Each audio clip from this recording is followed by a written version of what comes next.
Everyone, मैं हूं CA Nisha Sharma और आज की वीडियो में हम सीखेंगे लॉन्ग टर्म कैपिटल गेन पर फाइनेंशियल ईयर 2024-25 पर टैक्स कैलकुलेट कैसे होगा। एग्रीगेट एग्जम्पशन लिमिट जो कि 1 लाख से बढ़ाकर 1,25,000 कर दी गई है, प्रैक्टिकली हम उसको वर्किंग में कैसे लाएंगे।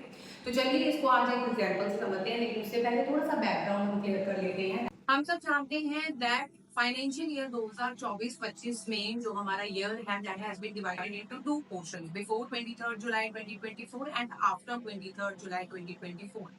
Transactions which has been taken place before this time, before this day, would be taxable accordingly, and transactions which have been placed after 23rd July 2024, taxability rate and provisions will be different for that transactions. So basically taxability rate की बात करें तो 10% earlier था, जो भी बढ़ाकर 23rd जुलाई के बाद 12.5% कर दिया गया है। एग्जाम्पशन लिमिट बढ़ाकर 1 से 1.25 लाख कर दी गई है। इसको हम एक एग्जाम्पल से समझेंगे।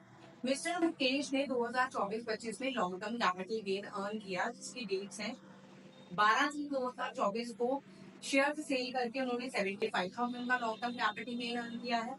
24 दिसंबर 2024 को उन्होंने 1 लाख का long term capital gain earn किया है। तो कैसे हम एग्जम्पशन लिमिट और अपनी टैक्सेबिलिटी को रिड्यूस कर सकते हैं।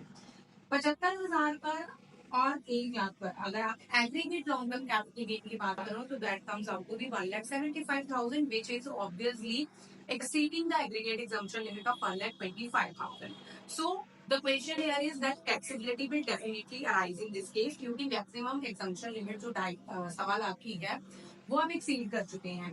तो as a rational assessee और as a professional, what will we suggest to our client that आप अपनी taxability rate, जो आपका taxability portion है, उसको reduce करने के लिए first utilize the limit of 1,25,000 against long term capital gain of 1 lakh. तो सबसे पहले हम 1,25,000 में से 1 लाख यूज करेंगे against this long term capital gain, and the remaining amount of 25,000 will be utilised against 75,000 का capital gain. Now we will find out that what it will be having effect. 1 lakh का आपका यूटिलाइजेशन एग्जम्पशन लिमिट फुल होने की वजह से आपका taxable capital gain will comes out to be nil, और 75,000 में से 25,000 सेट ऑफ करने के बाद 50,000 would be your taxable capital gain and it will be taxable at the rate of 10%। सो इन दोनों की टैक्सेबिलिटी में हायर टैक्स रेट 1 लाख का था, तो हमने पहले एग्रीगेट एग्जम्पशन लिमिट में से जो हायर टैक्स रेट वाला कैपिटल गेन है उसको एडजस्ट किया है, और उसके बाद हम लोअर टैक्स रेट पे गए हैं। इस केस में मैं ये अज्यूम कर रही हूँ दैट मिस्टर मुकेश का अनएडजस्टेड बेसिक एग्जम्पशन लिमिट नहीं है, उनकी और भी कई अदर इनकम्स हैं, तो इसीलिए मैं इस पोर्शन को टच नहीं कर रही हूँ। The purpose of this video is to clarify that जो 1,25,000 की लिमिट है, हाउ विल प्रैक्टिकली वर्क्स।